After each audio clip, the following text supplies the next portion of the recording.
Well, howdy folks, this is Lugnut, coming to you back from Lugnut's Corner in Jethro's garage here. I have got the first video for the Days of Thunder Coal Trickle Mellow Yellow car build, is what we're doing today.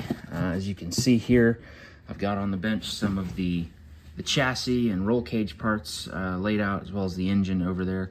We're gonna pretty much today, my goal is to build up the chassis and then paint the whole thing in one coat of primer. Spray can primer works great for these race car chassis. There's no real reason to overcomplicate it in my eyes. It looks really good. I thought the Russ Wheeler car looked good like it. The Dale Earnhardt car that I did, same deal. Just rattle can primer and then touched up the black with craft paint and honestly looked really good. Today's a beautiful, perfect day for painting and just being outside. We're starting to finally feel some fall weather here in north central Florida. It's 68 degrees with a feels like of 62, according to the report that I just looked at. So it feels great out here. But bottom line, it's not 90 degrees and 98% humidity anymore.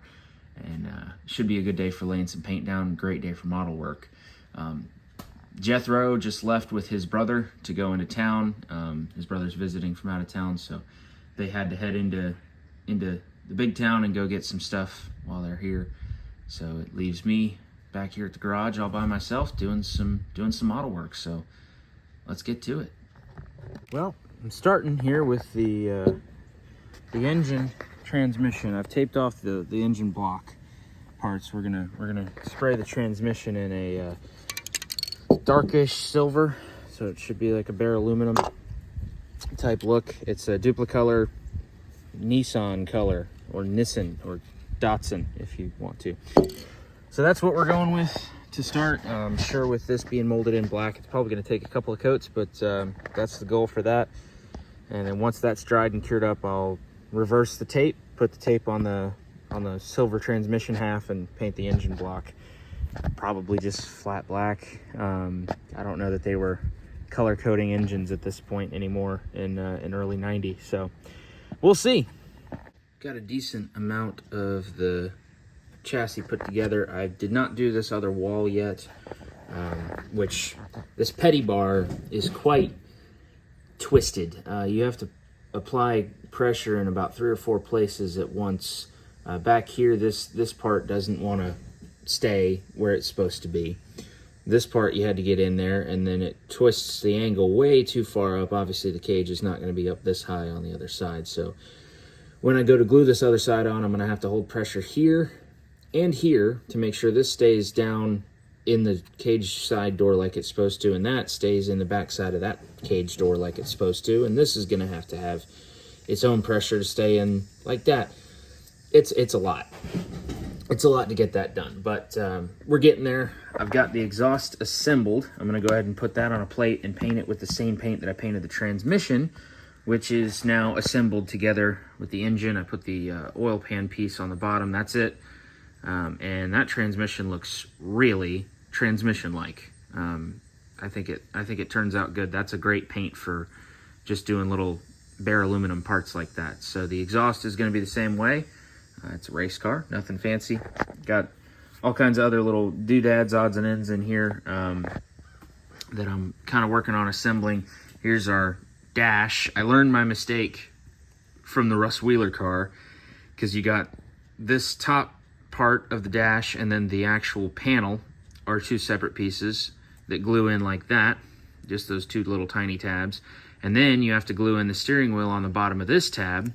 So when you're pushing to hold the steering wheel in place, if this glue isn't dried and set yet, then it's pushing the dash out of place. So one thing or the other is not going to line up correctly in there. So I went ahead and did this part right as soon as I started today. I got these 2 parts in there and glued them up and let them in. I've been letting them set here to hopefully get them dried and cured by the time I'm ready to put the steering column on there. And then I'm going to let the steering column glue and dry, and before I even touch the steering wheel. So hopefully it cooperates a little bit better with me this time than the Russ Wheeler car did. As far as the rest of this goes, I'm going to just spray this whole thing with primer once I get this last cage side on, and go ahead and do this, the fuel cell and the stiffener bar on the backside as well. Spray the whole thing with primer, and then I'll go back in and start assembling in more parts. I'm gonna go ahead and spray the exhaust, like I said, and I need to work on dechroming almost everything that's on the chrome tree. The radiator's not gonna be chrome, spoiler's not gonna be chrome, the heads, the valve covers, well, the valve covers might stay chrome, but the heads are not. The grill's not, it's body color. The wheels, even though I love the look of chrome wheels, I don't like the look of plastic chrome wheels. So they're gonna get knocked down, not gonna be chrome anymore. We're gonna make those a nice shiny silver, and probably the air cleaner as well. I don't think that's gonna be quite that chrome, be more silver. So almost everything that's on this chrome parts tree is gonna get dunked in some parts washer and made not chrome anymore. But there's a decent amount of progress going on here. Got the seat back and sides painted along with the headers and all that. Waiting on that to dry. I'll go ahead and get them stuck in the car, put the other side on there, and then prime that whole deal. Getting ready to lay some paint here, and I made an oversight. Put the seat in there, and well, you have to, because there's no way to get the seat in there after all the cage is put together, but the seat is not supposed to be chassis gray. It's supposed to be black and silver, which is what it is right now. I sprayed the back of it silver, looked great. Sprayed the front of it, well, I left the front of it mold black. I just laid it on its nose, basically on its face, and painted the back and bottom side of it, made it look silver. It looked really good. The molded plastic hides enough that it looks good in there, and it ain't right. So it's gonna get primer grade, and I'm gonna have to reach in there with some craft paint and hope to get the black back to it. Got to do craft paint on the window net and the roll bar padding as per usual. When it's done, I'm probably try and dot a little bit of white craft paint on top of the gear shift there for the knob, because I think that would look correct for that. We'll do the firewall, or the master cylinders, of course, on the reservoirs anyway, right there on the dash, or the firewall rather. We'll mess with it a little bit, but good old Rust-Oleum primer gray, about to get laying on it. Well, folks, I don't want to keep you much longer for today's video, but I'll go ahead and show you. We just flipped the car over, painted the underside of it, and letting that dry up. Got a little bit more to touch up right there. I'm just now seeing I missed. Not that you're ever going to see it, because back end and bottom end doesn't open at all, but there's that done.